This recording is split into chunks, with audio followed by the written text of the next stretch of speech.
But that was more to try and get like. Look at that untreated glass.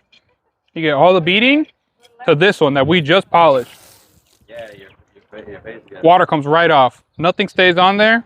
We just did it quick, so we didn't put the window down, but we could finish polishing that top row right there. But even there, you can see the difference from the glass itself to the top section that we weren't able to polish all the way through. If you want to check it out for yourself, it's this little chemical right here. I'll leave the link right there so you can pick it up so you can get this exact one. Don't get ripped off with some knockoff. So yeah, you can use this and go to this super clear glass right here. All you gotta do is just polish it really quick. This bottle will last you a while.